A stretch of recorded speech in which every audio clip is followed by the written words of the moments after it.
मां सरस्वती की वंदना के साथ अब आगे बढ़ते हैं। मंच पर आसीन है माननीय बेसिक शिक्षा मंत्री माननीय श्री संदीप सिंह जी। हम उनसे अनुरोध करेंगे कि अतिथियों का स्वागत अपने उद्बोधन से करें और इस कार्यक्रम के बारे में विस्तार से जानकारी दें। माननीय श्री संदीप सिंह जी।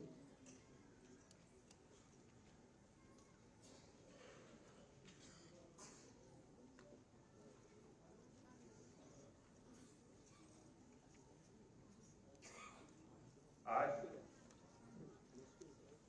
शिक्षक दिवस के उपलक्ष्य में आयोजित हमारे इस कार्यक्रम में पधारे उत्तर प्रदेश के लोकप्रिय एवं यशस्वी मुख्यमंत्री आदरणीय श्री योगी आदित्यनाथ जी, माध्यमिक शिक्षा मंत्री श्रीमती गुलाब देवी जी, मुख्य सचिव श्री दुर्गा शंकर मिश्र जी, अपर मुख्य सचिव बेसिक माध्यमिक एवं वित्त श्री दीपक कुमार जी और शिक्षा के क्षेत्र से संबंधित सभी पधारे हमारे सभी सम्मानीय शिक्षकगण, अतिथिगण, हमारे कार्यक्रम के साथ में जुड़े हुए सभी विभिन्न जनपदों से जनप्रतिनिधिगण, उपस्थित सभी अधिकारीगण, आप सभी का मैं अपने हृदय से स्वागत करता हूं। सर्वप्रथम मैं मां भारती के सपूत, भारत के पूर्व राष्ट्रपति, एक आदर्श शिक्षाविद डॉक्टर सर्वपल्ली राधाकृष्णन जी को उनकी जन्म जयंती पे सवनीय नमन करता हूं।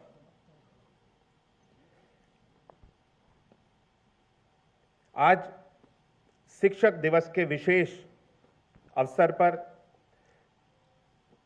शिक्षकों के अथक समर्पण और अटूट प्रयासों के लिए आज अपनी गहरी कृतज्ञता व्यक्त करते हुए मैं यहां उपस्थित समस्त सम्मानीय शिक्षकों को शिक्षक दिवस की हृदय से बधाई एवं शुभकामनाएं देता हूं।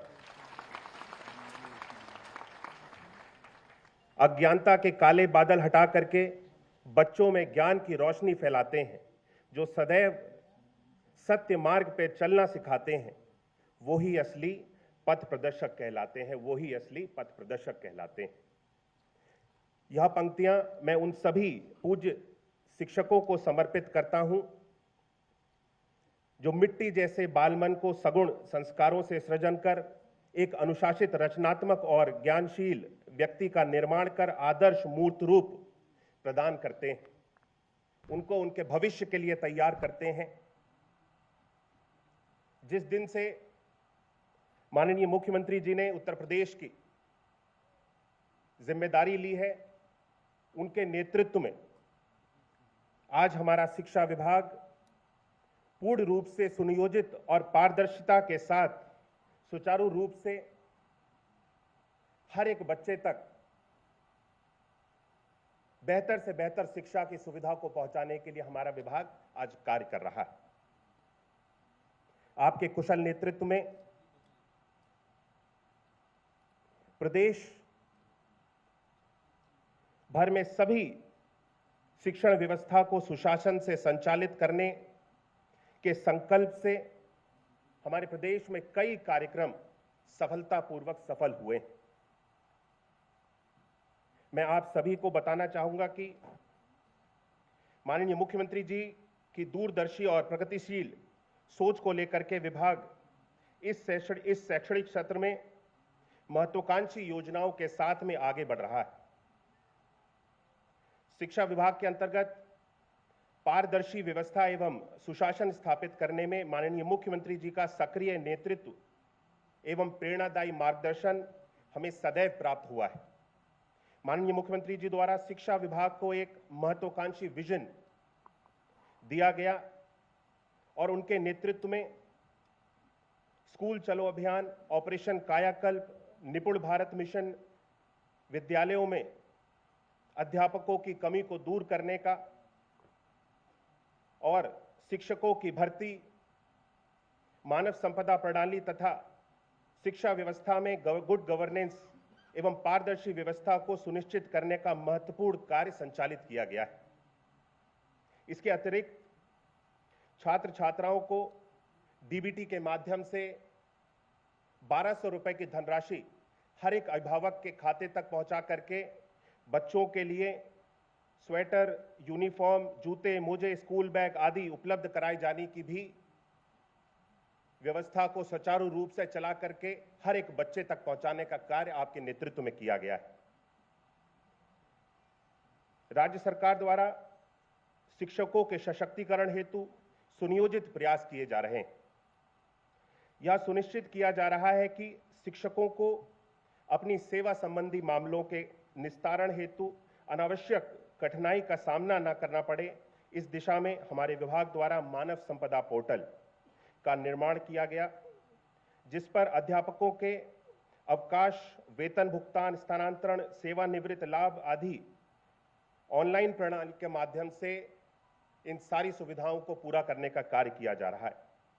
शिक्षकों को गैर शैक्षणिक कार्यों से भी धीरे धीरे मुक्त करके उनको पूर्ण रूप से उनका ध्यान बच्चों की शिक्षा के ऊपर, उनको उनके भविष्य को बेहतर बनाने के लिए केंद्रित हो सके, हमारी सरकार के द्वारा इस दिशा में भी कार्य किया जा रहा है। वर्तमान सत्र में प्रदेश के अधिक से अधिक विद्यालयों को निपुण विद्यालय के रूप में विकसित करने की कार्रवाई भी प्रगतिमान है। सूचनाओं के त्वरित आदान प्रदान एवं अनुश्रवण की प्रभावी व्यवस्था स्थापित करने के उद्देश्य से आज प्राथमिक विद्यालयों के 2,09,863 अध्यापकों के लिए टैबलेट वितरण किए जाने की भी कार्यवाही प्रगतिमान है, जिसको आज माननीय मुख्यमंत्री जी के कर कमलों के द्वारा शुभारंभ किया जाएगा।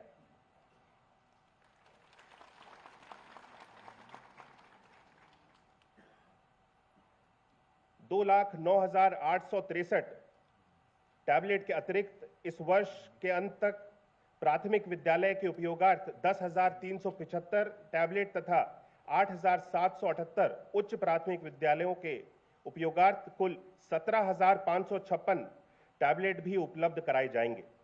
इस प्रकार से चरणबद्ध रूप से प्रत्येक विद्यालय, उत्तर प्रदेश के सभी परिषदीय विद्यालयों में 2 टैबलेट की व्यवस्था की सुविधा को पहुंचाने का कार्य हमारी सरकार के द्वारा इस वर्ष के अंत तक पूर्ण कर लिया जाएगा।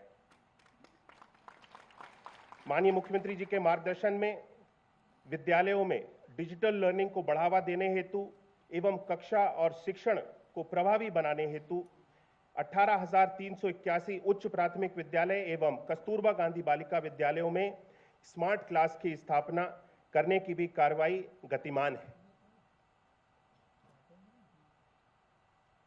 सभी छात्रों को आंगनबाड़ी से लेकर के उच्च शिक्षा तक एक यूनिक आईडी देते हुए सशक्तिकरण करने के लिए अवसर यानी एक्यूर्ड verified student achievement record portal ID का भी शुभारंभ किया जा रहा है। आज के समारोह में जिन कार्यक्रमों tablet, ICT lab, smart class का शुभारंभ कराया जा रहा है, उसके साथ ही इसी वित्तीय वर्ष में और 27,000 टैबलेट वितरण कर कार्य किया जाएगा। 4,000 आईसीटी लैब विकसित किए जाएंगे और अवशेष सभी उच्च प्राथमिक विद्यालयों में स्मार्ट क्लास का भी सेटअप किया जाएगा। इस वर्ष सभी को लोकेटेड आंगनवाड़ी केंद्र जो स्कूल के साथ संचालित हैं, उनमें फर्नीचर वितरण की कार्रवाई की जाएगी। 300 से अधिक कस्तूरबा गांधी बालिका विद्यालय का उच्चीकरण कर उनका लोकार्पण करते हुए अगले सत्र से कक्षाएं प्रारंभ करने की भी कार्रवाई गतिमान है। 928 पीएम श्री विद्यालयों को अपग्रेड किया जा रहा है। गोरखपुर में सैनिक स्कूल का संचालन अगले वर्ष से करने की कार्रवाई की जा रही है। सीएम अभ्युदय विद्यालयों का भी इस साल विकास प्रारंभ किया जा रहा है। राष्ट्रीय शिक्षा नीति 2020 के अनुसार सभी बच्चों को coding, artificial intelligence, business intelligence English training आदि के लिए भी ऑनलाइन डिजिटल मॉड्यूल विकसित कर शिक्षक और बच्चों के लिए समर्पित किया जाएगा। आज अंत में मैं पुनः आज के इस कार्यक्रम, जिनके लिए आज ये कार्यक्रम मुख्य रूप से आयोजित किया गया है, हमारे ऐसे सभी शिक्षक जिन्होंने अपनी कड़ी मेहनत से आज यहाँ पर इस स्थान तक पहुंचे, हमारे उत्तर प्रदेश के बच्चों के भविष्य को बेहतर बनाने के लिए अपना योगदान दिया है। यहाँ पर उपस्थित सभी वो शिक्षक जो अपने अपने जनपदों में उत्कृष्ट कार्य करके आज यहाँ तक पहुंचे हैं और जिनको माननीय मुख्यमंत्री जी के द्वारा सम्मानित किया जाएगा। आज शिक्षक दिवस पे एक बार पुनः उन सभी उत्तर प्रदेश के सभी शिक्षकों को मैं अपने हृदय से शुभकामनाएं देता हूं और एक बार पुनः माननीय मुख्यमंत्री जी आज हम सब लोगों के बीच में यहाँ पे उपस्थित हुए हैं। माननीय माध्यमिक शिक्षा मंत्री जी, मैं उनका हृदय से एक बार पुनः स्वागत करता हूं। इन्हीं शब्दों के साथ मैं अपनी वाणी को विराम करता हूं। बहुत बहुत धन्यवाद। बहुत बहुत धन्यवाद माननीय। आज का ये आयोजन शिक्षकों के सम्मान का तो है ही, लेकिन वास्तव में एक नए युग के प्रारंभ का भी है। डिजिटल क्रांति के द्वारा, डिजिटल लर्निंग के द्वारा किस तरह से कक्षा शिक्षण पठन पाठन को और प्रभावी ढंग से किया जा सकता है और साथ ही लर्निंग बाय डूइंग की कक्षाएं किस तरह से चलाई जा सकती हैं, डेटा संग्रह कैसे किया जा सकता है, सूचनाओं का त्वरित आदान प्रदान किस तरह से हो सकता है, डिजिटल कंटेंट कैसे तैयार किया जा सकता है, ये सभी बातें निपुण प्रदेश बनाने के लिए बहुत ही महत्वपूर्ण होंगी। तो आज मैं स्मार्ट क्लास सेटअप और ICT लैब के जो शुभारंभ माननीय मुख्यमंत्री महोदय के कर कमलों द्वारा होगा, उसके प्रमाण पत्र वितरित करके हम उसका शुभारंभ करेंगे। माननीय मुख्यमंत्री महोदय से अनुरोध है कि सबसे पहले जो हम 18,381 स्मार्ट क्लास सेटअप शुरू करने जा रहे हैं, 5 लोगों को कार्यान्वयन प्रमाण पत्र दें। सबसे पहले श्रीमती ममता वर्मा, सहायक अध्यापक, मोहनलालगंज। स्मार्ट क्लास सेटअप में 75 इंच का आधुनिक टच स्क्रीन पैनल लगेगा। श्रीमती मीनाक्षी उपाध्याय, BKT से, सहायक अध्यापक। श्रीमती उपमा देवी, चिन्हट से, सहायक अध्यापक। श्रीमती शाबिस्ता खान, सहायक अध्यापक, गोसाईगंज से। श्री प्रकाश चंद तिवारी, प्रधान अध्यापक, सरोजनी नगर से। और अब 880 विकास खंडों में जो ICT लैब्स का शुभारंभ होगा, उसके लिए भी प्रमाण पत्र दिए जाएंगे। श्री विमल मिश्रा, लखीमपुर खीरी से, सहायक अध्यापक। श्रीमती हेमा मौर्य, हरदोई से। तालियां थोड़ा और हों तो मज़ा आ जाए। श्रीमती वंदना दीक्षित, उन्नाव से। बहुत बड़ी शुरुआत हो रही है जिसमें ज़्यादा ऊर्जा की ज़रूरत है। श्रीमती दीपिका सिंह, रायबरेली से। और श्री मनोज कुमार कनौजिया, सीतापुर से। बहुत बहुत धन्यवाद माननीय।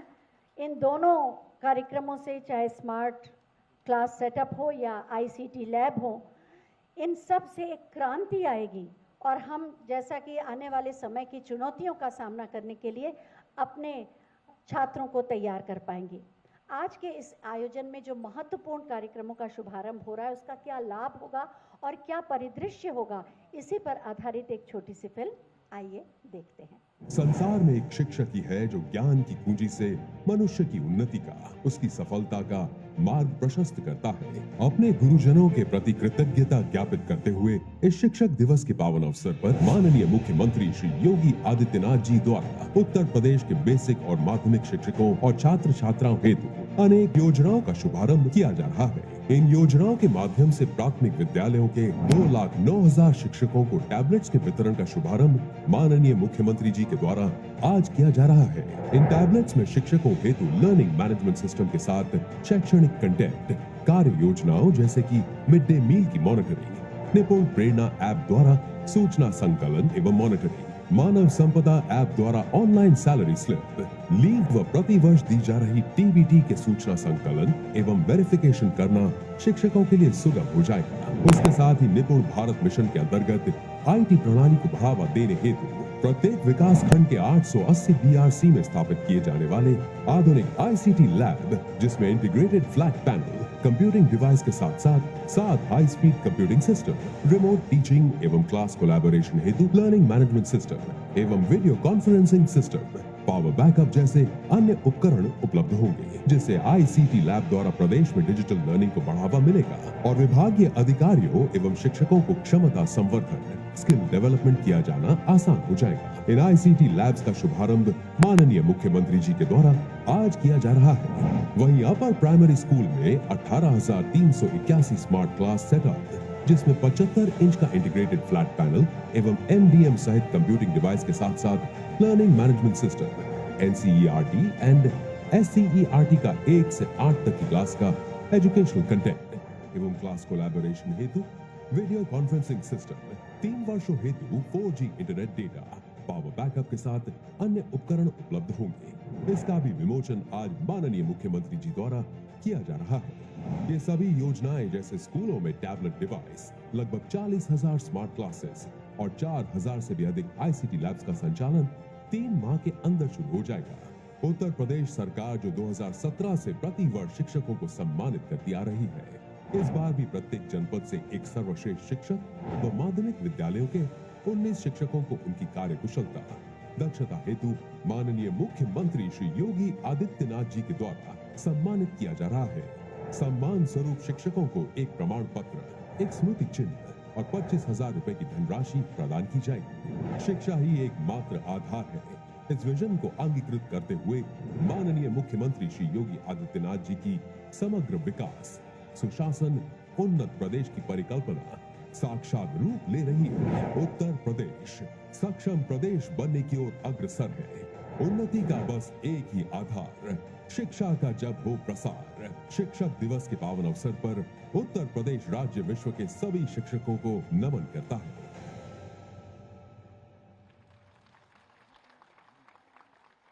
अभी आपने जाना आज जिन कार्यक्रमों का शुभारंभ हो रहा है, वास्तव में ये बहुत दूरगामी असर दिखाएंगे और वास्तव में हम सब मिलकर आत्मनिर्भर और विकसित भारत के निर्माण में अपना सहयोग देंगे। और अब जैसा कि आप सब जानते हैं, 2 लाख से अधिक शिक्षकों को टैबलेट दिए जा रहे हैं। प्रतीक स्वरूप 5 शिक्षकों को यहाँ टैबलेट दिए जाएंगे, जिससे शिक्षण में और हम डिजिटल क्रांति के साथ और प्रभावी ढंग से कक्षा शिक्षण को कर सकें और रजिस्टर भी अब डिजिटल रूप में उपलब्ध हो सके।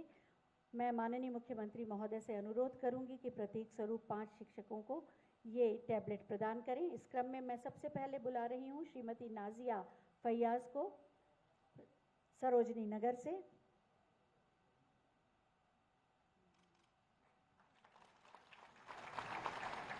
श्रीमती संगीता श्रीवास्तव BKT से,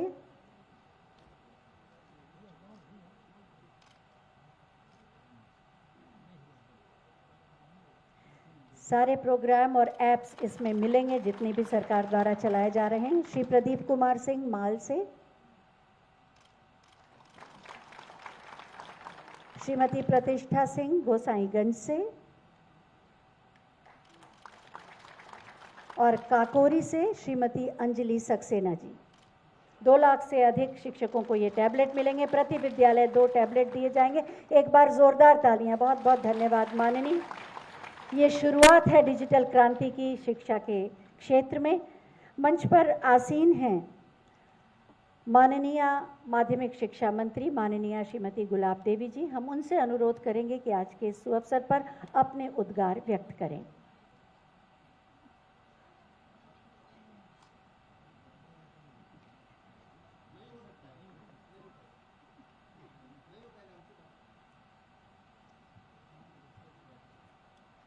गुरु शिष्य परंपरा के आदर्श संवाहक उत्तर प्रदेश के जनप्रिय पूजनीय मुख्यमंत्री परम श्रद्धेय योगी आदित्यनाथ जी, प्रदेश सरकार में मेरे सहयोगी माननीय मंत्री संदीप जी, प्रदेश के मुख्य सचिव दुर्गा शंकर मिश्र जी, माध्यमिक एवं बेसिक शिक्षा विभाग के अपर मुख्य सचिव श्री दीपक कुमार जी, आज के कार्यक्रम में सम्मानित हो रहे गुरुजन, सभागार में उपस्थित शिक्षा विभाग के अधिकारीगण, पत्रकार बंधुओं और सभी शिक्षकगण, मैं आप सबका इस कार्यक्रम में अभिनंदन करते हुए शिक्षक दिवस की हार्दिक बधाई देती हूँ।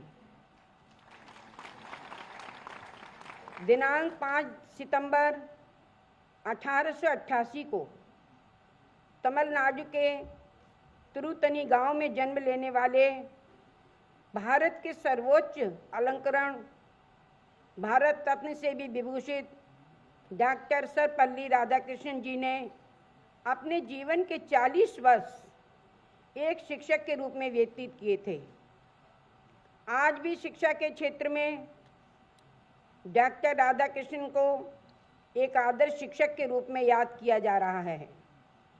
उनकी भावना के अनुरूप उनके जन्म दिवस को संपूर्ण भारतवर्ष में 5 सितंबर को शिक्षक दिवस मनाकर डॉक्टर राधाकृष्णन जी के प्रति सम्मान व्यक्त किया जा रहा है। डॉक्टर राधाकृष्णन जी का मानना था कि शिक्षक समाज का मार्गदर्शक होता है तथा उसके द्वारा समाज की व्यवस्था में एक व्यापक सकारात्मक परिवर्तन लाया जा सकता है, जिससे सांस्कृतिक विकास की पुनर्स्थापना होती है और सामर्थ्यवान नागरिकों के माध्यम से सशक्त राष्ट्र विकसित होता है। इसी भावना के साथ आज इस समारोह में आदरणीय मुख्यमंत्री जी के कर कमलों से माध्यमिक शिक्षा विभाग के राजकीय एवं सहायता प्राप्त विद्यालयों के चयनित 14 शिक्षकों को राज्य अध्यापक पुरस्कार और स्ववित्त पोषित विद्यालयों के चयनित 5 शिक्षकों को मुख्यमंत्री अध्यापक पुरस्कार से सम्मानित किया जा रहा है। इसके साथ साथ बेसिक शिक्षा विभाग के परिषदीय एवं अनुदानित विद्यालयों के 75 शिक्षकों को भी राज्य अध्यापक पुरस्कार 2022 से प्रदान किया जा रहा है। माध्यमिक शिक्षा विभाग द्वारा श्रद्धेय मुख्यमंत्री जी के प्रेरणादायी नेतृत्व एवं मार्गदर्शन में शिक्षा की गुणवत्ता में वृद्धि, उसमें सुदृढ़ता लाने के उद्देश्य से निष्पक्ष व पारदर्शी प्रक्रिया के माध्यम से सुयोग्य शिक्षकों का चयन और समुचित उपलब्धता सुनिश्चित करने के लिए शैक्षणिक व्यवस्था में परिवर्तन करके अनवरत सुधार किए जा रहे हैं।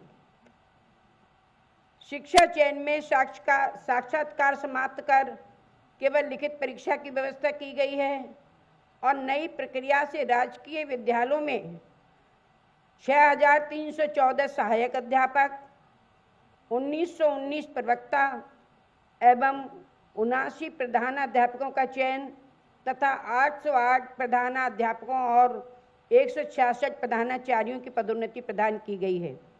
इस प्रकार सहायता प्राप्त विद्यालयों में 27,337 सहायक अध्यापक, 5,281 प्रवक्ता और 1,456 प्रधानाचार्यों का चयन किया गया है। मान्यवर, मैं आपको ये भी बताना चाहती हूँ कि माध्यमिक शिक्षा विभाग इस वर्ष सभी शिक्षकों के अधिष्ठान सुविधाओं का मानव संपदा पोर्टल में एवं मान्यता प्रकरण को ऑनलाइन करने जा रहा है। इस वर्ष माध्यमिक शिक्षा बोर्ड का शताब्दी समारोह वर्ष है।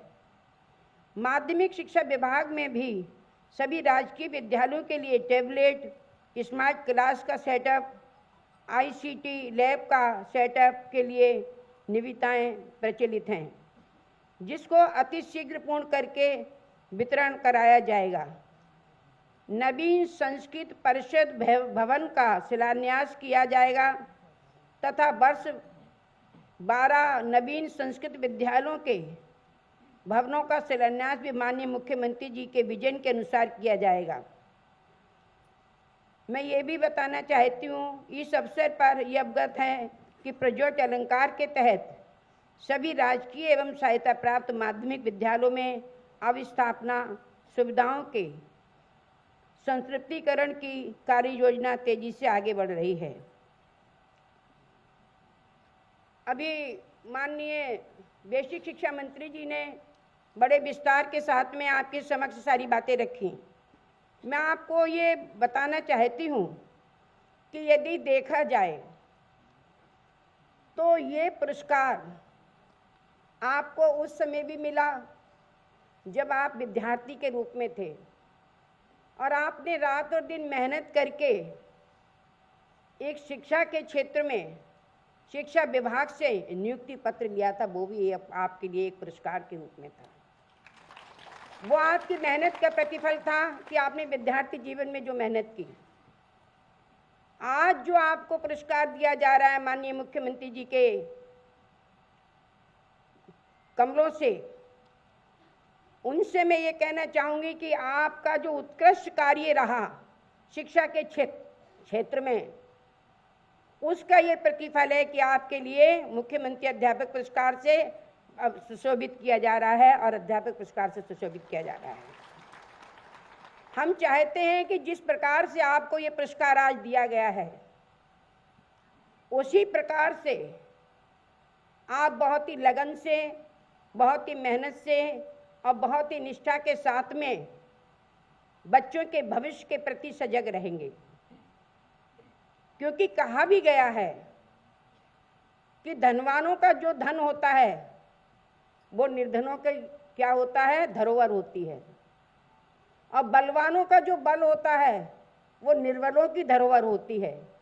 इसी प्रकार से शिक्षकों का जो ज्ञान होता है वो विद्यार्थियों की धरोहर होती है। आप इस धरोहर के लिए बहुत ही ईमानदारी के साथ, निष्ठा के साथ, कर्मठता के साथ और एक धर्म समझकर जिस प्रकार से आप अपने बच्चों की भविष्य की चिंता करते हैं, और बच्चों का भविष्य इन बच्चों के आधार पर ही बनता है, क्योंकि आप सर्विस में हैं, सर्विस से जो कुछ प्राप्त होता है उससे आप अपने बच्चों का भविष्य बनाते हैं। तो जिनके वजह से ये प्राप्त होता है उन बच्चों के भविष्य की भी पूरी जिम्मेवारी आपकी है। मैं आज ये भी कहना चाहूँगी कि बच्चे शारीरिक रूप से भी स्वस्थ हैं, सारी सुविधाएं हमारी सरकार दे रही है हर प्रकार से, लेकिन जो आध्यात्मिकता की कमी है, मानसिक रूप से जो कमजोर हैं, जहां उनके अंदर ये भावनाएं नहीं आई हैं कि माता पिता के चरण छूने से हमें क्या आशीर्वाद मिलेगा, गुरुदेव के चरणों में सिर नवाने से क्या आशीर्वाद मिलेगा, धार्मिक पुस्तक पढ़ने से हमें क्या आशीर्वाद मिलेगा, तो मैं आज ये कहना चाहूँगी कि सुबह के लिए जो प्रार्थना होती है, राष्ट्रीय गीत होता है, उसमें 2 मिनट का समय सुविचारों के लिए आप जरूर रखें कि बच्चों के समक्ष सुविचार रखे जाएं, आध्यात्मिक विचार रखे जाएं, जिनसे उनकी मानसिक स्थिति भी मजबूत हो और वो समझें कि समाज में रहकर हम किस प्रकार से सम्मान प्राप्त कर सकते हैं।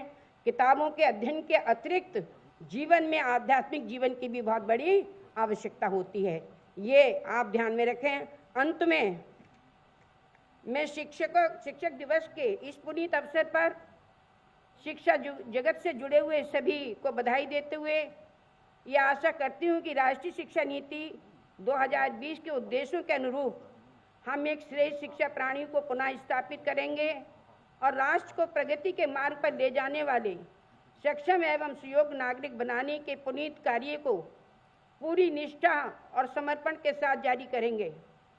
मैं आज के इस कार्यक्रम में हमारे माननीय मुख्यमंत्री जी ने जो अपना बहुमूल्य समय दिया है, मैं उनका हृदय से आभार व्यक्त करती हूँ और धन्यवाद देती हूँ। और यहाँ जितने हमारे शिक्षक हैं जो सम्मानित हुए हैं, यहाँ जितने शिक्षक आए हुए हैं और शिक्षा विभाग के समस्त पदाधिकारी, उन सभी का अभिनंदन करते हुए अपनी बात के लिए विराम देती हूँ। बहुत बहुत धन्यवाद।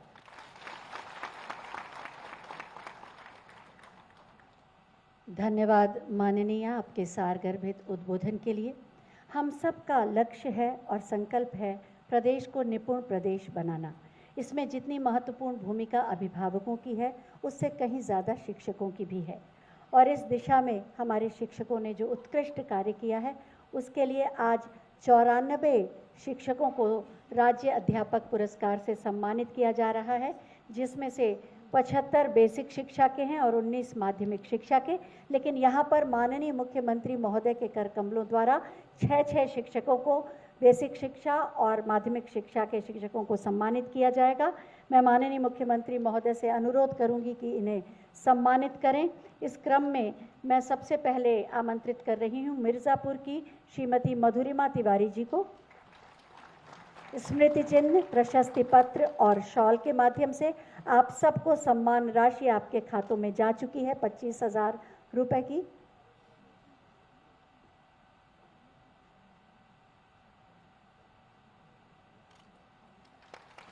शॉल, प्रशस्ति पत्र और स्मृति चिन्ह के साथ और आपकी तालियों की शुभकामनाएं भी मिलें। ये पूरे उत्तर प्रदेश के लोगों के श्रद्धा प्रणाम होंगे आपकी तालियां। श्री प्रभुनाथ प्रसाद जी महाराजगंज से, आप सबकी तालियों में इस समय पूरे उत्तर प्रदेश की तालियों की आवाज़ होनी चाहिए। शिक्षकों का नमन कर रहे हैं हम।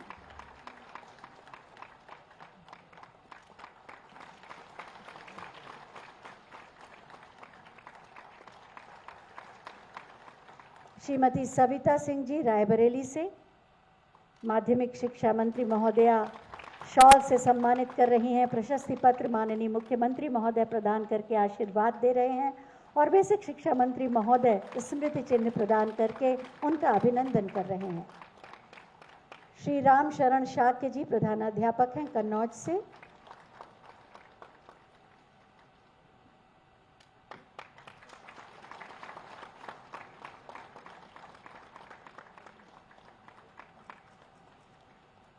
श्रीमती नीतू यादव प्रधानाध्यापिका कासगंज।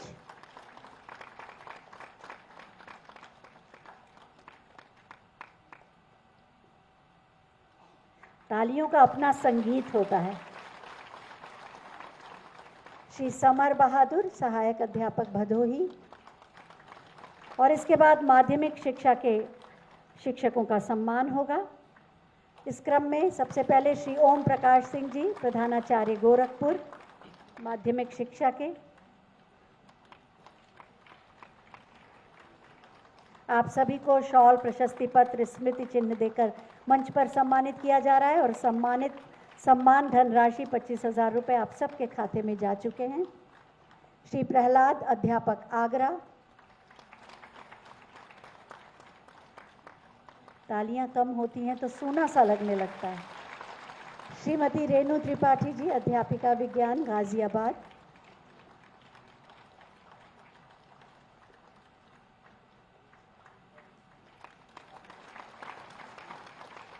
श्री नरेंद्र सिंह जी प्रधानाचार्य फतेहपुर। आपकी तालियों से ही इन सबके चेहरे पर मुस्कुराहट आती है और तस्वीर अच्छी बन जाती है। श्रीमती जतिंदर वालिया लखनऊ से।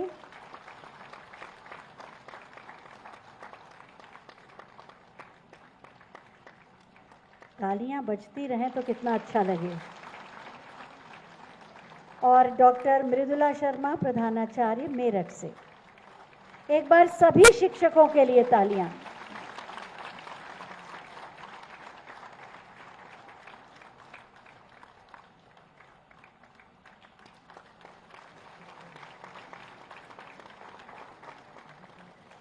बहुत बहुत धन्यवाद माननीय।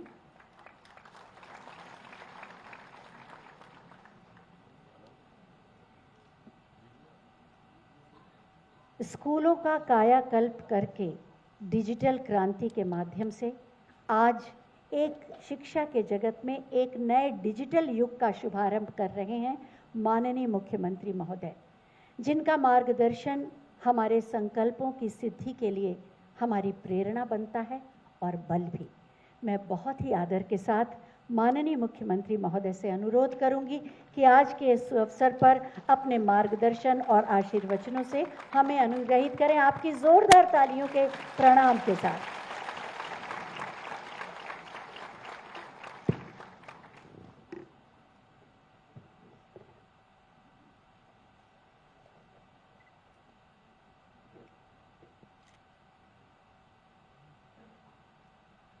आज के इस समारोह में मंच पर उपस्थित प्रदेश की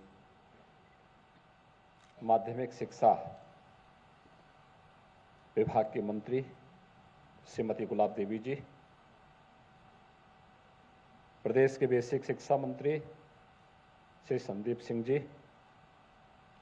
मुख्य सचिव श्री दुर्गा शंकर मिश्र जी, अपर मुख्य सचिव बेसिक एवं माध्यमिक श्री दीपक कुमार जी, माध्यमिक और बेसिक शिक्षा विभाग से जुड़े हुए सभी अधिकारीगण, प्रदेश भर से आए हुए सभी हमारे शिक्षकगण और उपस्थित भाइयों बहनों, आज भारत के द्वितीय राष्ट्रपति,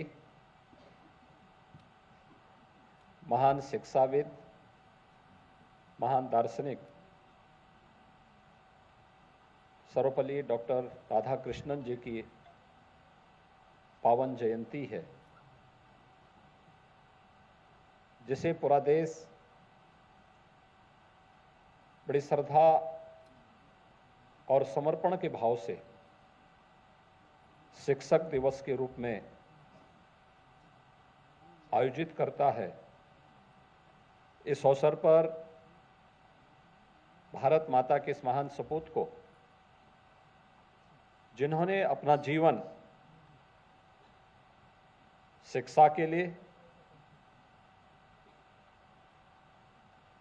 शिक्षा जगत के लिए समर्पित किया था, उनके इस पावन जयंती के अवसर पर उनकी स्मृतियों को कोटि कोटि नमन करते हुए प्रदेश सरकार और प्रदेशवासियों की ओर से मैं उन्हें विनम्र श्रद्धांजलि अर्पित करता हूं।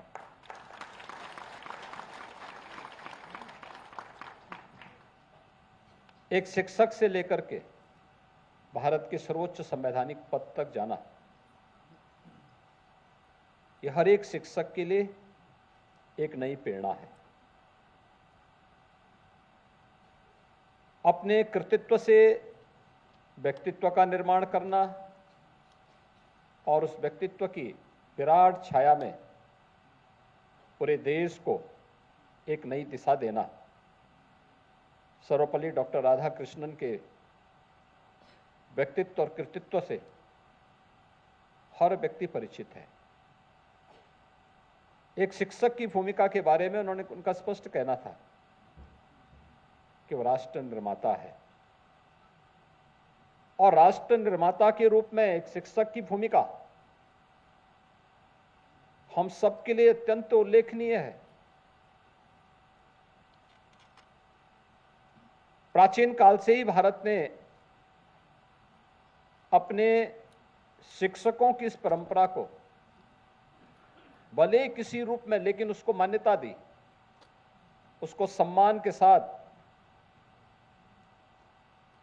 श्रद्धापूर्वक समाज में एक विशिष्ट स्थान देने का कार्य भी किया। लेकिन समय के अनुरूप इसमें दोनों पक्ष इसके सामने आते गए। एक पक्ष जो उसका उज्जवल पक्ष था, जीवन के प्रत्येक क्षेत्र में वर्तमान पीढ़ी का मार्गदर्शन करते हुए, राष्ट्र की नींव को सुदृढ़ करते हुए एक राष्ट्र निर्माता के रूप में अपनी भूमिका का निर्वहन करने वाला पक्ष एक उज्जवल पक्ष है। लेकिन दूसरा पक्ष उसका कृष्ण पक्ष भी है। कृष्ण पक्ष जब ट्रेड यूनियन की तरह कोई शिक्षक विद्यालय कार्यों से विरत होकर के दिन भर शिक्षा अधिकारियों के घर में या उनके कार्यालयों में बैठ करके अपनी वर्तमान पीढ़ी के भविष्य के साथ खिलवाड़ करता है, तो उसका एक कृष्ण पक्ष भी हम सबको, पूरे समाज को देखने को मिलता है। और समाज भी उस व्यक्ति को संदेह की निगाहों से देखता है, उनके प्रति कोई श्रद्धा भाव नहीं होता है। एक तिरस्कार का भाव समाज के मन में दिखता है। यह उसका एक उज्जवल पक्ष है, एक कृष्ण पक्ष है। इन दोनों को ध्यान में रख करके शिक्षा जगत की वर्तमान समस्याओं को समाधान की तरफ बढ़ाने का कार्य हम सबको करना होगा। याद करिए 2 वर्ष पहले जब शिक्षक दिवस के अवसर पर प्रदेश के उत्कृष्ट शिक्षकों के सम्मान का प्रश्न सामने आया था, तो मैंने वो कार्यक्रम कैंसिल करवा दिया था, क्योंकि जब सूची मैंने देखी तो उसमें ऐसे ऐसे चेहरे थे जिन्होंने कभी स्कूल में पढ़ाया ही नहीं होगा, जो कभी जाते ही नहीं थे। तो मैंने कहा भाई इन लोगों का नाम क्यों दे, इनको तो मैं रोज देखता हूं घूमते हुए, स्कूल कभी जाते नहीं है, ये न्यू को सुदृढ़ नहीं कर रहे हैं, न्यू को खोखला करने वाले लोग हैं, इनका नाम कैसे आ गया। और फिर पूरी सूची को सुधारने की जिम्मेदारी मैंने विभाग को दी और मुझे प्रसन्नता है आज प्रदेश के उन 94 शिक्षकों को, बेसिक शिक्षा परिषद के 75 शिक्षक और माध्यमिक शिक्षा विभाग के 19 शिक्षकों को, जिन्होंने कुछ अपने क्षेत्र में यूनिक किया है, विशिष्ट किया है, जिनका व्यक्तित्व उनके कृतित्व के कारण अन्य लोगों के लिए प्रेरणादायी बना है, उन्हें सम्मानित करते हुए मुझे स्वयं भी प्रसन्नता की अनुभूति हो रही है। इस अवसर पर सम्मानित होने वाले सभी 94 शिक्षकों के साथ साथ प्रदेश भर के उन सभी गुरुजनों का, एक शिक्षक तो हमेशा शिक्षक होता है, जो वर्तमान में है, जो इससे पहले अपनी सेवा से निवृत्त हो चुके हैं लेकिन समाज का मार्गदर्शन कर रहे हैं, उन सब का मैं इस अवसर पर हृदय से अभिनंदन करता हूं और शिक्षक दिवस की बधाई भी मैं उन सभी के प्रति इस अवसर पर व्यक्त करता हूं। एक बड़ी जिम्मेदारी है आप सबके ऊपर, और बड़ी जिम्मेदारी इसलिए क्योंकि सरकार ने इस बड़ी जिम्मेदारी के साथ समाज के एक निर्माता के रूप में, राष्ट्र के एक निर्माता के रूप में आप सबकी भूमिका को आगे बढ़ाने और उससे वर्तमान पीढ़ी को प्रेरित करने की एक बड़ी जिम्मेदारी आपको दी है। एक बड़ी जिम्मेदारी है आपके पास। अगर हम समय के अनुरूप नहीं चलेंगे तो फिर समय हम सबको पीछे धकेल देगा, हम पिछड़ जाएंगे। प्रगति और विकास की दौड़ में हमारा कोई स्थान नहीं होगा, और विकास और प्रगति के इस दौड़ में हम पीछे न रह जाएं, हम अग्रिम पंक्ति में खड़े होकर के समाज को दिशा देते हुए रहें। इस भूमिका के साथ हम सबको स्वयं को तैयार करना होगा। और आज जिस तेजी के साथ आपने देखा होगा, यही एक दूरदर्शिता होती है। चैलेंज दिखाई नहीं दे रहा, लेकिन हमने चैलेंज को स्वीकारा। जब प्रधानमंत्री मोदी जी ने 2014 में प्रधानमंत्री के पद का दायित्व संभाला, उस समय उन्होंने स्कीम कुछ जारी की, जैसे जनधन अकाउंट जारी किया। 48 करोड़ गरीबों के बैंक में खाते खोले गए।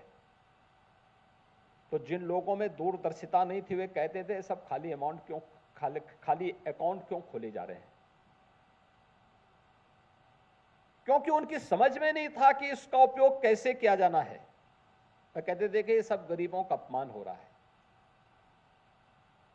और उस समय विपक्ष के लोगों ने तमाम प्रश्न खड़े किए थे।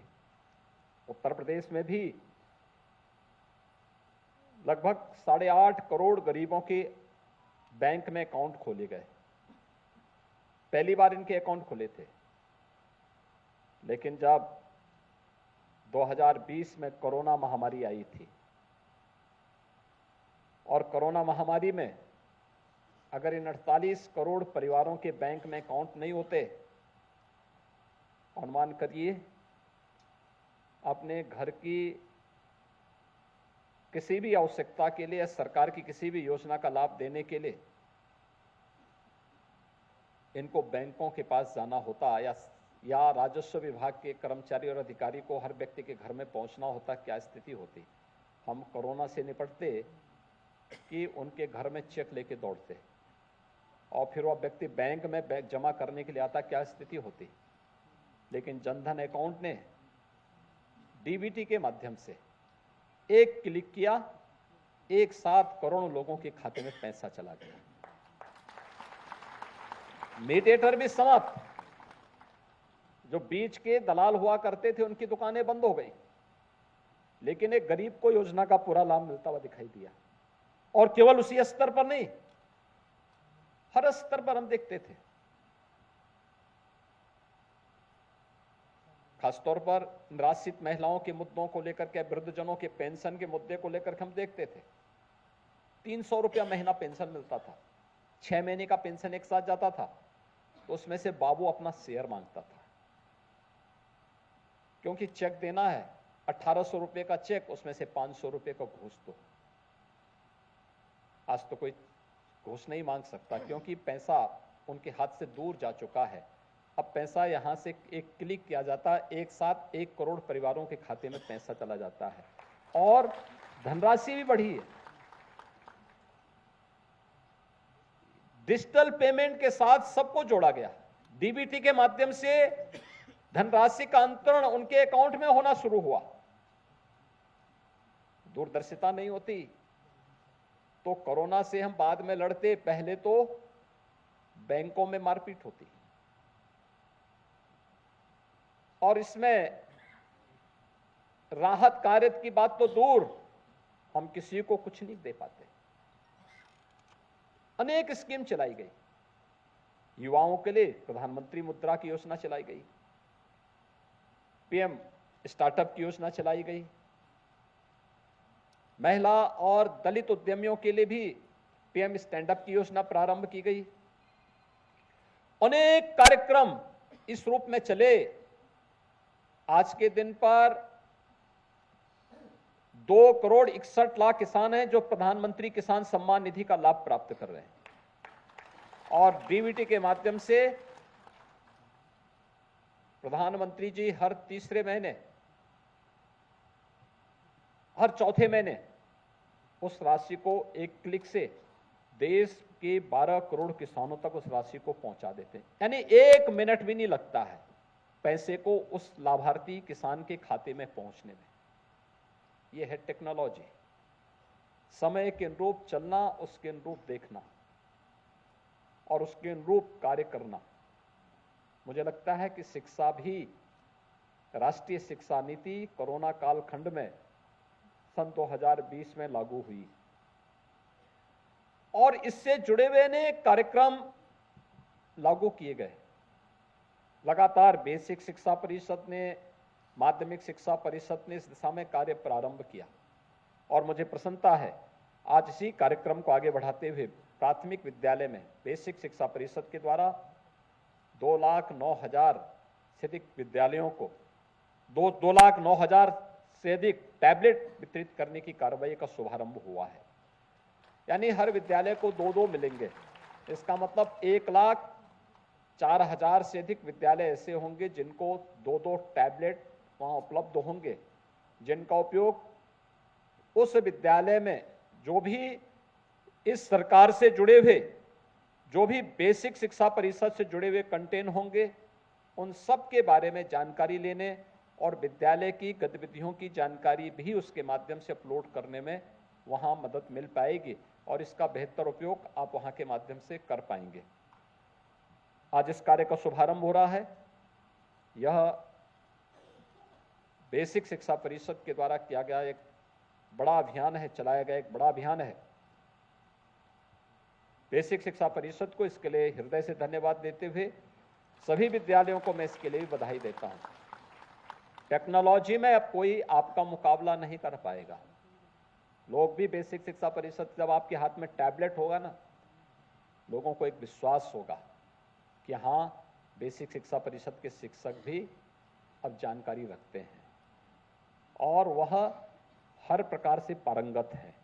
नए नए कंटेंट मिलेंगे देखने के लिए, नई चीजें मिलेंगी, देश और दुनिया के बारे में बहुत कुछ जानने को मिलेगा। दूसरा, 880 आईटीसी लैब्स का भी शुभारंभ आज यहां पे हो रहा है। यानी यह एक कार्यक्रम भी शिक्षा विभाग के द्वारा प्रारंभ किया जा रहा है और साथ साथ 18,381 उच्च प्राथमिक विद्यालय और कस्तूरबा गांधी विद्यालयों में यह स्मार्ट क्लास की कार्रवाई का भी शुभारंभ हो रहा है। उत्तर प्रदेश ने पिछले 6 वर्ष में शिक्षा के क्षेत्र में एक नई दिशा दी है।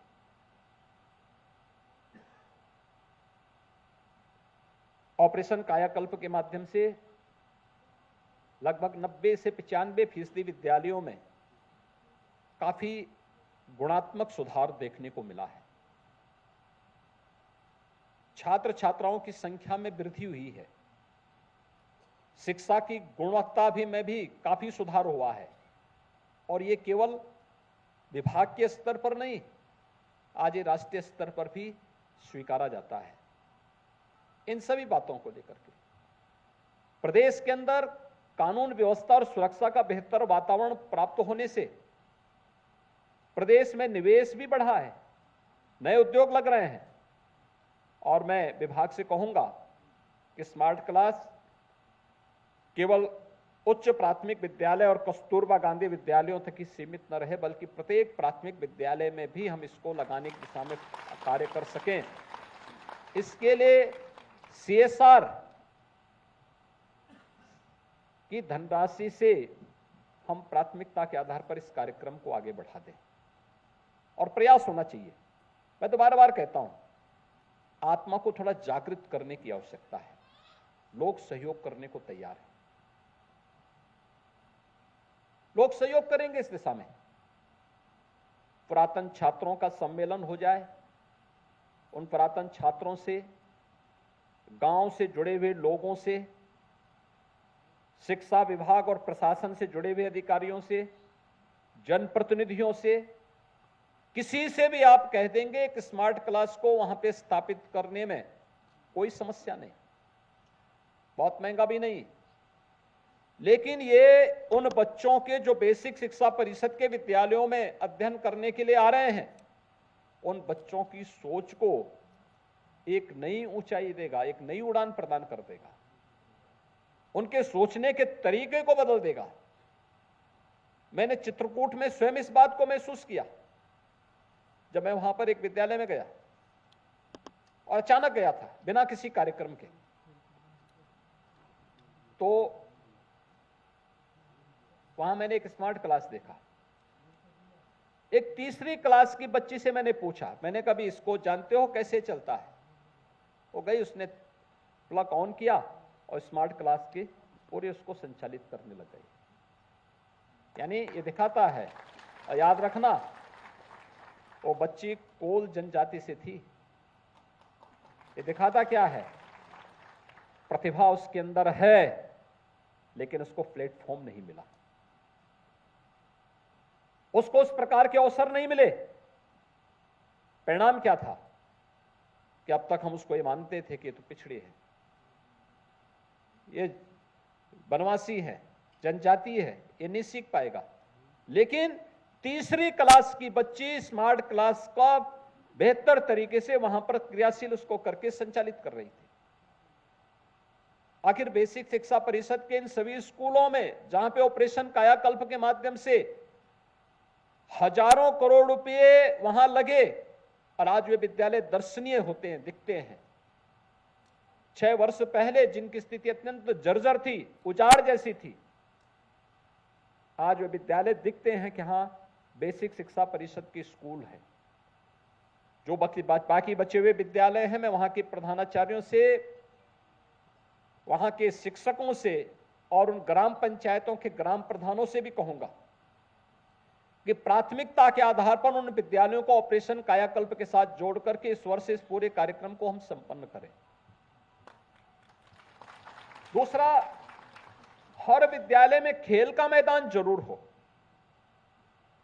इसके लिए हमें ग्राम पंचायत की बैठक के माध्यम से ग्राम पंचायत की लैंड जहां कहीं भी है उसे विद्यालय में ला करके विद्यालय के पास एक खेल का मैदान भी आप जरूर दे दें। ग्राम प्रधान निधि का उसके लिए उपयोग कर लें। आवश्यकता पड़ती है हम पुरातन छात्रों को इसके साथ भी जोड़ें और भी कुछ नया कर सकते हैं। पहल की आवश्यकता है। ऐसे ही माध्यमिक शिक्षा परिषद से जुड़े हुए विद्यालयों को भी हमें इसके साथ जोड़ने की आवश्यकता है। प्रोजेक्ट अलंकार,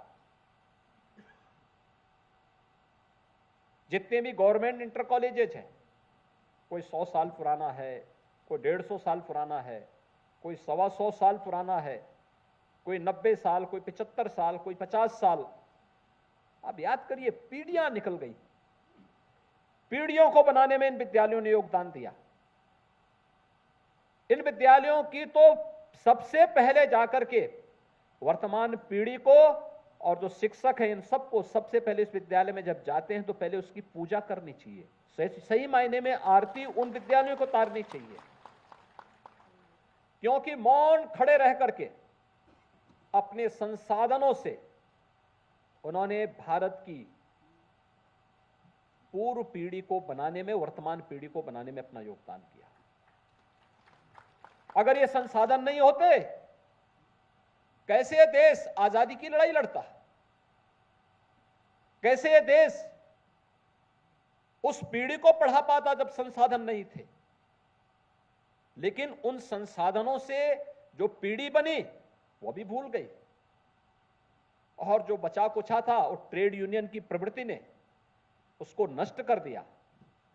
या लखनऊ में ही मैं एक दिन एक विद्यालय में गया था। विद्यालय का भवन जितना बड़ा नहीं था उतने बड़े बड़े उसमें पेड़ उगे हुए थे।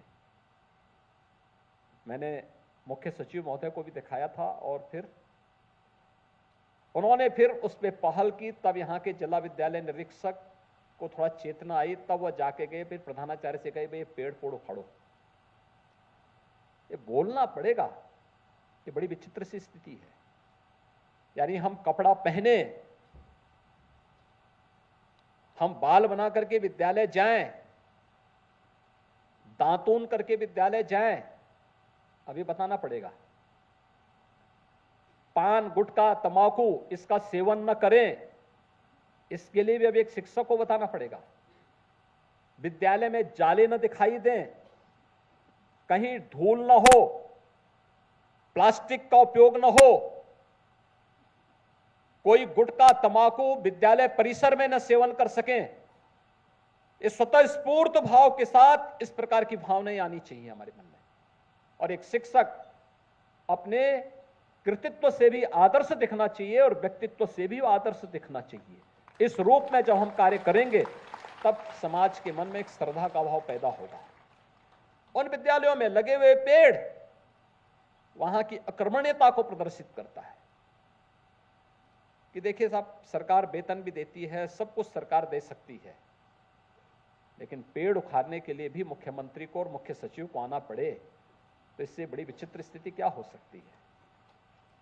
और ऐसा नहीं कि पहली बार हुआ, यानी मुझे तीसरी बार तो मैं मुख्य सचिव महोदय को स्पेशली लेके गया था, क्योंकि मैं उससे पहले 2 बार जब गया था, पहली बार मैं देख करके भौचक था, लेकिन मैं भी बाहर कार्यक्रमों में, दूसरे कार्यक्रमों में चला गया, व्यस्त हो गया। अगली बार जब मैं 6 महीने के बाद गया, फिर मैंने पेड़ देखा। मैंने कहा देखो, पहली बार तो हो सकता भूल से रहो, फिर मैंने सोचा कि हो सकता है कि ये विद्यालय बंद हो गया हो। मैंने पूछा क्या इस विद्यालय में बच्चे पढ़ते हैं? कहा हाँ। तो मैंने कहा यहाँ के प्रधानाचार्य या कोई और है यहाँ पे? तो उस दिन छुट्टी का दिन था एक कार्यक्रम में जिसमें मैं गया था। कहा गया नहीं, आज तो विद्यालय बंद है। मैंने कहा ठीक। तीसरी बार मुझे फिर 6 महीने के बाद जाने का अवसर मिला, तो इस बार मैंने उन मुख्य सचिव महोदय को कहा, मैंने कहा आप मेरे साथ चलिए थोड़ा। तो गए मेरे साथ, तो उन्होंने देखा। मैंने कहा देख रहे हैं ना पेड़, इसको जमीन पे होना चाहिए था, इस भवन के ऊपर नहीं। और उसके बाद तब पेड़ों पेड़ उखाड़ा गया। और मैं आप सबसे भी कहूंगा, जब विद्यालय जाते हैं सबसे पहला काम तो होना चाहिए एक शिक्षक के रूप में, विद्यालय अगर 9 बजे लगना है तो शिक्षक की जिम्मेदारी बनती है विद्यार्थी 8:45 बजे आए, लेकिन शिक्षक उससे भी आधे घंटे पहले पहुंचे। उसको 7:15 बजे तक 8:30 बजे तक हर हाल में वहां पहुंचना चाहिए। और प्रधानाचार्य का दायित्व बनता है वह शिक्षकों से 15 मिनट पहले पहुंच जाए, उससे 15 मिनट पहले पहुंचे। क्योंकि जब ये प्रवृत्ति आप तय करेंगे, समय से पहले आने की प्रवृत्ति तय करेंगे, तब आप उस विद्यालय के बारे में कुछ सोच रख पाएंगे। हर दिन बैठना, प्रतिदिन के कार्यक्रम को तय करना, विद्यालय बंद होने के पहले वहां के कार्यक्रमों को अगले दिन के कार्यक्रम के साथ जोड़ करके फिर इस व्यवस्था को आगे बढ़ाना। ये चीजें जब होंगी तब जाके आप देख सकते हैं। अलग अलग शिक्षक को अलग अलग जिम्मेदारी दो, अलग अलग व्यक्ति अलग अलग जिम्मेदारी का निर्वहन कर सकता है। और राष्ट्रीय शिक्षा नीति ने तो आपके सामने इतने अच्छे अवसर दिए हैं कि आपके पास यानी इतने अच्छे अवसर हो सकते हैं, आपके मन में जो कुछ भी नयापन है करने के लिए, उसको आप राष्ट्रीय शिक्षा नीति के माध्यम से प्रत्येक छात्र छात्रा के व्यक्तित्व के निर्माण के लिए अपने योगदान के रूप में स्मरणीय बना सकते हैं। और उस दिशा में नए प्रयास की आवश्यकता है। बहुत कुछ हो सकता है। आखिर बेसिक शिक्षा परिषद हो या माध्यमिक शिक्षा परिषद, माध्यमिक शिक्षा में, माध्यमिक शिक्षा का तो ये शताब्दी वर्ष है। और मैं धन्यवाद दूंगा, शताब्दी वर्ष में मात्र 15 दिन में परीक्षा और 14 दिन में परिणाम 56 लाख बच्चों का नकल विहीन परीक्षा के माध्यम से माध्यमिक शिक्षा परिषद ने दिया। ये चेंज है, ये परिवर्तन है। ये परिवर्तन हर स्तर पर दिखना चाहिए। और स्किल डेवलपमेंट के कार्यक्रमों को जोड़ना, स्किल डेवलपमेंट के लिए आपसे ये अपेक्षा नहीं हो सकती कि बेसिक शिक्षा परिषद के विद्यालयों में हम अलग अलग उसके साथ जोड़ें, लेकिन छोटे छोटे कार्यों के साथ हम बच्चों के मन में एक रुचि जागृत कर सकते हैं। मॉडल बनाना, मिट्टी के ही मॉडल बनते हैं, वह नए बच्चों के लिए या उन मॉडल्स को जो आप तीसरी चौथी पांचवी क्लास के बच्चों को पढ़ाएंगे, बताएंगे आम कैसे बनता है, आम में कैसा कलर होना चाहिए। अगर मिट्टी के ही अगर आप बना करके और आंगनबाड़ी में उपलब्ध करवा देंगे तो उस नए बच्चे के लिए भी, प्री प्राइमरी में जो बच्चा आएगा उसको सीखने के लिए होगा आम का ये मॉडल है, वो देख लेगा हाँ ये आम है। आपने सेब का मॉडल उसको बनवाने में योगदान करा है कि भाई ऐसे सेब बनता है, ये सेब की आकृति होती है। और जब मिड डे मील आपका वितरित होता है, किसी दिन सेब खिलाया उसको भी, तो सेब का स्वाद कैसा होता है, सेब का कलर कैसे होता है, सेब की साइज क्या होती है दिखा देंगे तो आसानी से उसको बना भी देगा, वो मॉडल बनाएगा। आप प्री प्राइमरी में बच्चों को उस मॉडल को गिफ्ट भी दे दीजिए। यानी दोनों काम हो सकते हैं आपके। ऐसे ही अन्य कार्यों के लिए भी आप वहां पे नई नई चीजें दें। 1 डिस्ट्रिक्ट 1 प्रोडक्ट में क्या है, उस जिले की यूनिक प्रोडक्ट को हम वहां पर उसके बारे में कुछ नई जानकारी, प्रारंभिक जानकारी देने के लिए हम कर सकते हैं। हम ये नहीं कह रहे हैं कि आप कोई वर्कशॉप बड़ी खोल दीजिए, वहां पर कोई क्लास के आइटम बनाना शुरू करिए, लेकिन है क्या इसके बारे में जानकारी तो होनी चाहिए। मॉर्निंग असेंबली होते होगी, बच्चों को बताइए पहले नियमित रूप से दांतून करते हैं कि नहीं करते हैं, स्नान करते हैं कि नहीं करते हैं, कपड़े साफ सुथरे होने चाहिए। इन सब की जानकारी देने के बाद असेंबली के कार्यक्रम को वहां संपन्न करने के बाद फिर कुछ जनरल नॉलेज की बातों को भी अगर बच्चों को आप बताइए, कि देश की राजधानी कहाँ है, बच्चे को जानकारी होनी चाहिए। प्रदेश की राजधानी कहाँ है, लोगों को जानकारी होनी चाहिए। मैं तो बहुत भौचक था। मेरे पास एक बहुत उच्च शिक्षण संस्थान से जुड़े हुए एक सज्जन आए, मैंने उनसे पूछा भी कैसे चल रहा है, उन्होंने कहा बहुत अच्छा चल रहा है। मैंने कहा आप बड़े हो गए हैं, क्या बच्चों से कभी इंटरेक्शन भी होता है? उन्होंने कहा होता है, एक बार मैंने किया था। मैंने कहा क्या किया था? कहा कि मैंने उनसे पूछा कि वे श्रीमती इंदिरा गांधी कौन है, तो उन्होंने, बच्चे मेरे पर सामने आके कह रहे थे, कहते हैं कि साहब ये महात्मा गांधी की पौत्री है। मैं बहुत चकता, मैंने कहा आपने कुछ बताया नहीं उन बच्चों को, मैंने कहा स्पेशल क्लास लीजिए उनका। फिर मैंने कहा भी, और कहा कि मैंने उनसे पूछा कि भाई, और एनसीआर का है, याद रखना, कि मैंने उनसे पूछा कि भाई राजघाट में, तो उन्होंने कहा साहब मुर्दे जलाए जाते हैं। ये स्थिति थी। यानी ये आपका जनरल नॉलेज, आप देना क्या चाहते हैं। और इसीलिए मेरी आप सबसे विनम्र अपील होगी, आग्रह होगा कि हम लोग वर्तमान पीढ़ी को बनाने के लिए जितनी मेहनत हो सकती है, मॉर्निंग असेंबली जब होती है, प्रार्थना सभा जब होती है विद्यालयों की, वहां पर नियमित रूप से कुछ ना कुछ पाठ्यक्रम का हिस्सा बनाएं, बताएं। एक नए सिरे से पीढ़ियों को बनाने का कार्य आप कर रहे हैं। पीढ़ी बनेगी, वह पीढ़ियां आपको जीवन भर याद करेंगी। हम लोगों ने स्वयं, मैं इस चीज को अनुभव करता हूं, अगर हमारे स्कूली शिक्षक नहीं होते, हम लोग इस रूप में नहीं हो पाते, आगे नहीं बढ़ पाते। और इसीलिए जब मैं कई वर्षों के बाद अपनी जन्मभूमि में गया था गत वर्ष, तो मैंने अपने सभी स्कूली शिक्षकों को बुला के उनका सम्मान किया, क्योंकि मैं जानता हूं उनका उस समय किया गया योगदान हम लोगों के व्यक्तित्व के निर्माण करने और हमें चुनौतियों से जूझने की एक नई प्रेरणा देता रहा। वे सुविधाभोगी नहीं थे, कम संसाधनों में, अल्प वेतन में उन लोगों ने उस समय मेहनत की, तब पीढ़ियां बनी। और यही कार्य आप भी कर सकते हैं। आप भी उस रूप में लोगों के लिए वंदनीय बन सकते हैं। और मुझे पूरा विश्वास होगा है कि आप सभी लोग इस कार्य में अपने कार्यों को आगे बढ़ाने का कार्य करेंगे। आज यहां पर जिन 94 शिक्षकों को सम्मानित किया गया है, वे सब अपने कार्यों के माध्यम से अगले वर्ष अन्य लोगों को भी इसके लिए प्रेरित करेंगे। और एक मेरिट तय होनी चाहिए पहले से, पूरे कार्यक्रमों के साथ इसको जोड़ करके हम आगे बढ़ाएंगे तो उसके बहुत अच्छे परिणाम आएंगे। मैं एक बार फिर से आज के इस अवसर पर प्रदेश भर के सभी गुरुजनों का, सभी शिक्षकों का इस अवसर पर अभिनंदन करता हूं और विश्वास व्यक्त करता हूं कि आपका व्यक्तित्व और आपका कृतित्व वर्तमान और भावी पीढ़ी के लिए प्रेरणादायी बन सके।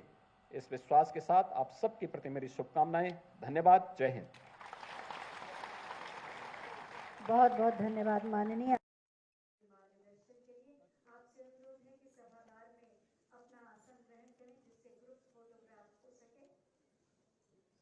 माननीय मुख्यमंत्री महोदय का मार्गदर्शन सदैव हमें एक नई ऊर्जा और दिशा देता है। सभी से अनुरोध है कि व्यवस्था को बनाए रखें, अपने स्थान पर बैठे, जिससे सभी की फोटो आ सके। अपने स्थान पर बैठ जाएं, व्यवस्थित होकर बैठ जाएं, खड़े ना हो, आपके पीछे वाले व्यक्ति की फोटो नहीं आएगी। बैठ जाएं।